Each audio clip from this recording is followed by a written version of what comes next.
Hey, thanks for making it to Veterans Info Tap. I am glad you made it. The major changes in veterans benefits are still on track to be implemented in August of 2025. This is really important information because there's a lot of bad stuff and there's also some good stuff, I believe, that you can be taking advantage of. But in my opinion, there's more bad than good. So, with that, let's jump into it here. Hit the thumbs up for me, subscribe, share with a friend, all that good stuff. I really, really appreciate it. For those that don't know, a couple different things. One, the VA has proposed changes, and they've already changed more than half of the rating schedule. So each schedule is essentially a different kind of body system. They have proposed rating schedule changes to 4 additional body systems, if you will, that are still on track to go into effect. The most recent information that I have seen gives a date of August of, not a specific day, but of the month of August of 2025. And this is for auditory, respiratory, mental health, and then I'm going to throw in neurological because they added neurological as a proposed change to the neurological rating schedule after all this stuff was first introduced. So I'm pinpointing still August as the date. It could still potentially get kicked down the road.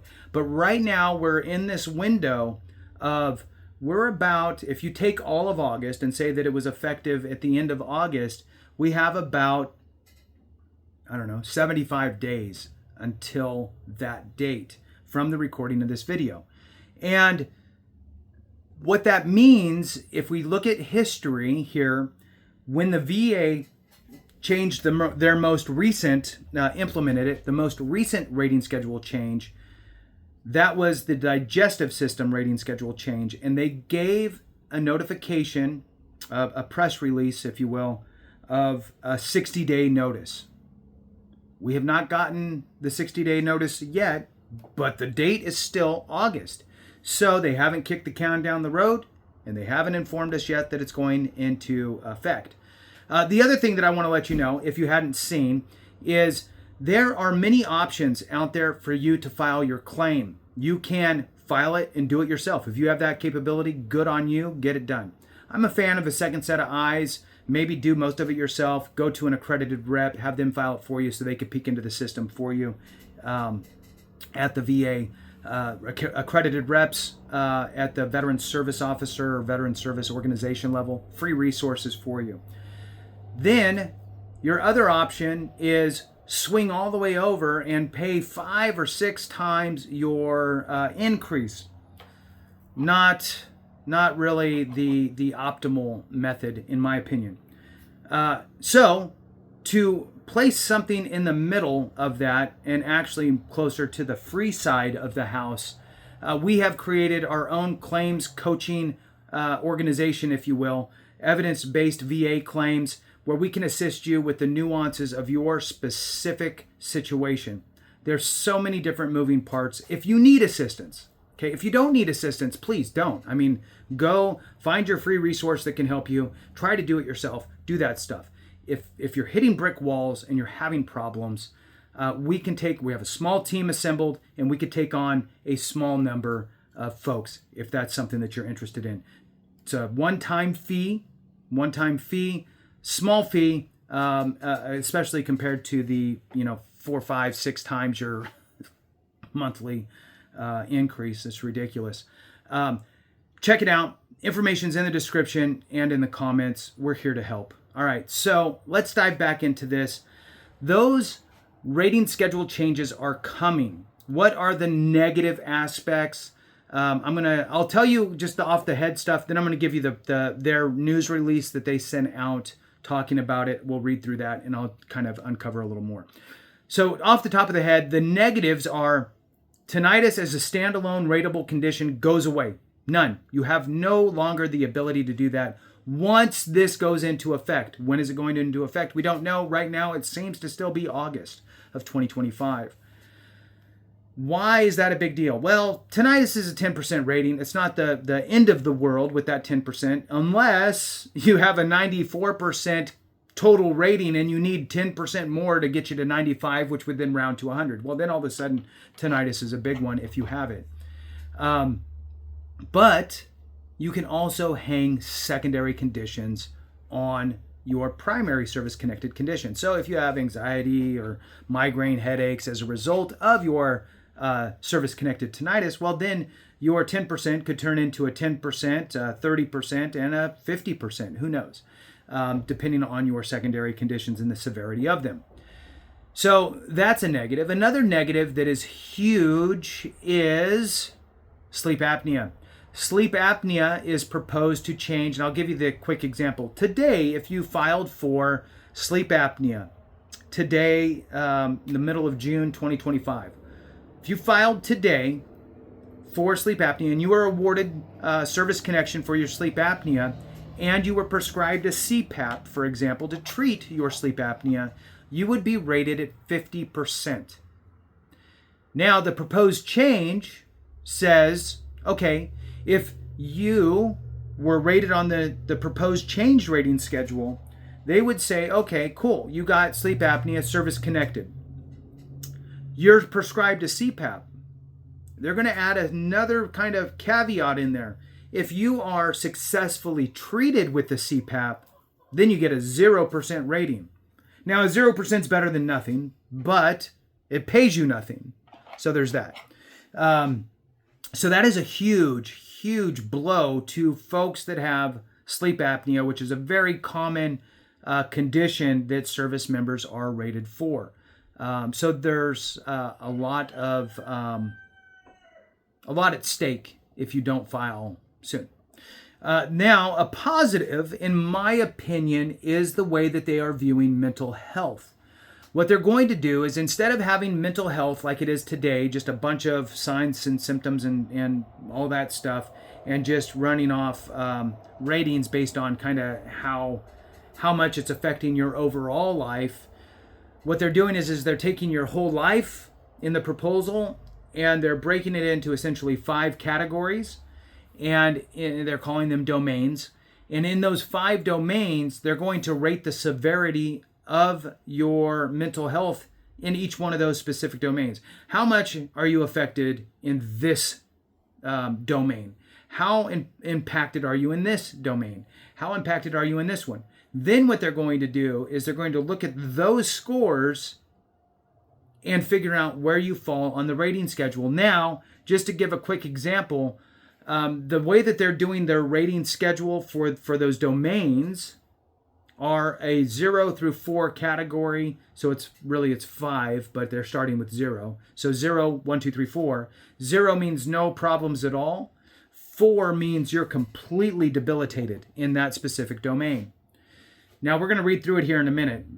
But what you need to understand is, in order to get a 100% rating, you would need to have a level 3 in 2 of your 5 domains.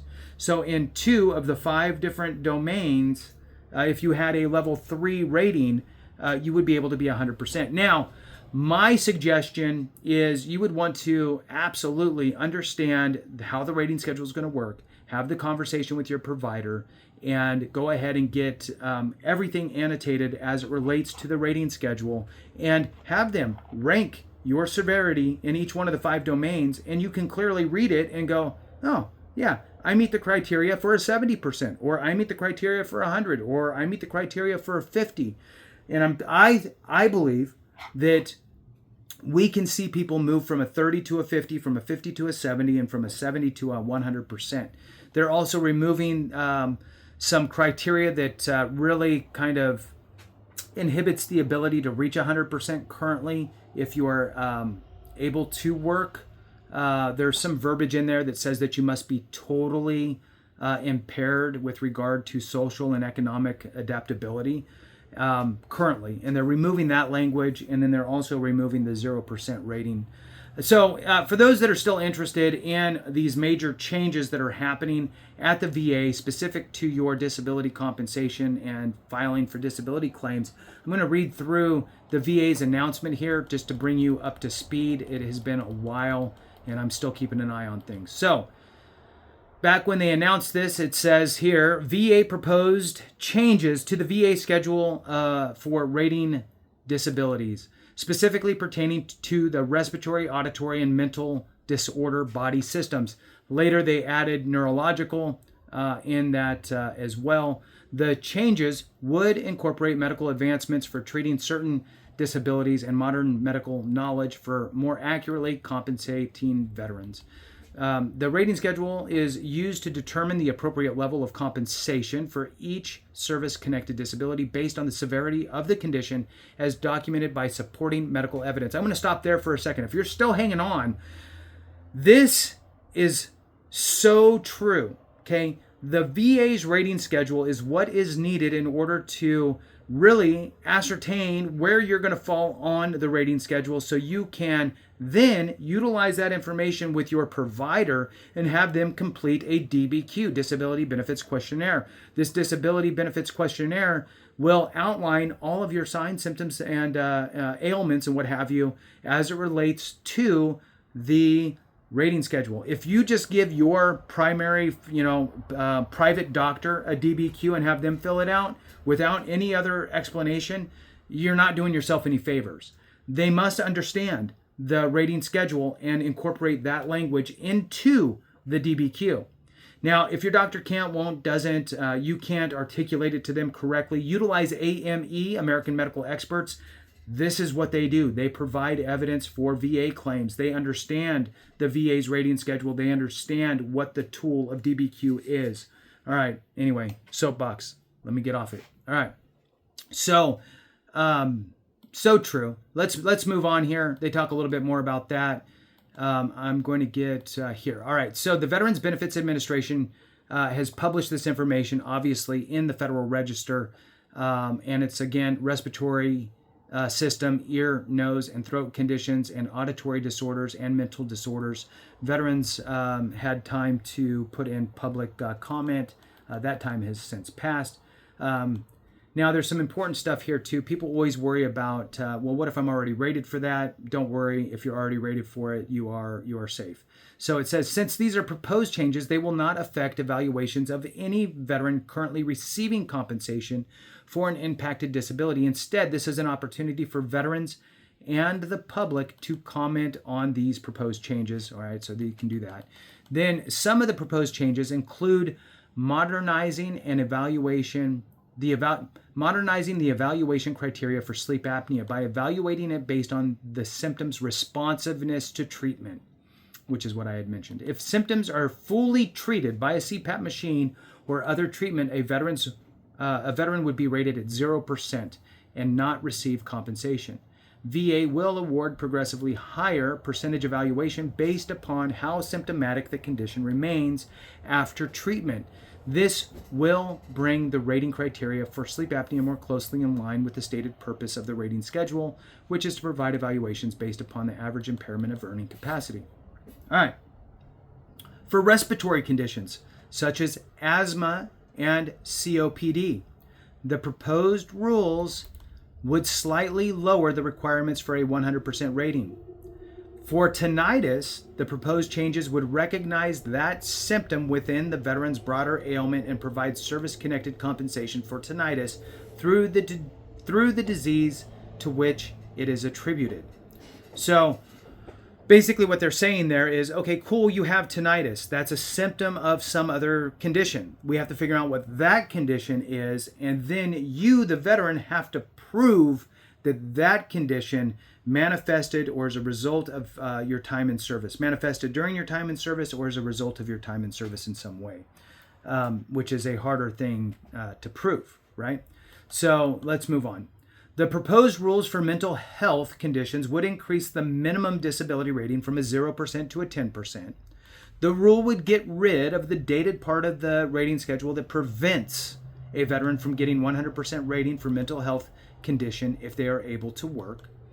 VA will ensure veterans get compensation that they deserve, especially when it comes to mental disorders. Under the proposed changes, VA plans to use new evaluation criteria to more accurately capture the different domains of impairment caused by mental disabilities and provide more adequate compensation for financial losses experienced by veterans with service-connected mental disorders.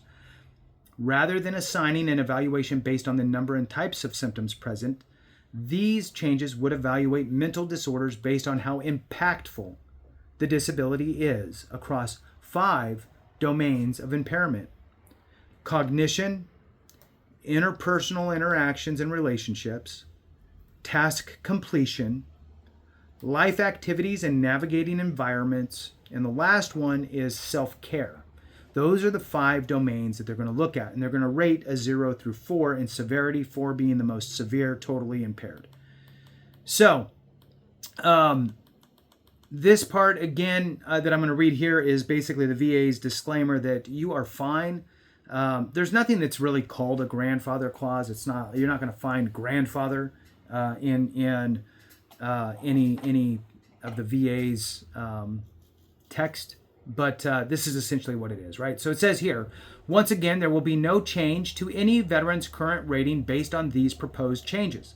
When the proposed changes are finalized, veterans who currently receive compensation for a service-connected condition can apply for increased compensation. And even if a veteran's symptoms no longer warrant the current evaluation, they have, based on the finalized changes, no reductions shall be made unless an improvement in the veteran's disability is shown to have occurred based on that last schedule used to assign the evaluation. So let's go with sleep apnea, right?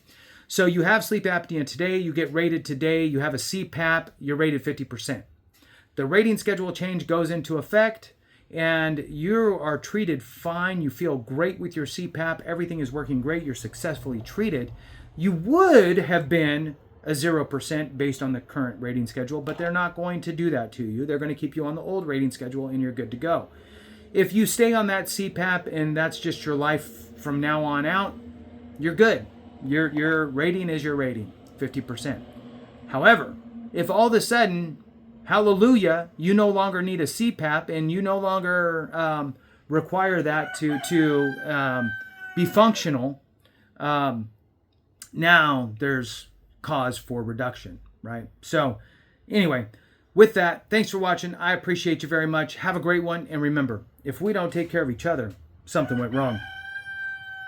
Stan in the background. All right. Have a great one.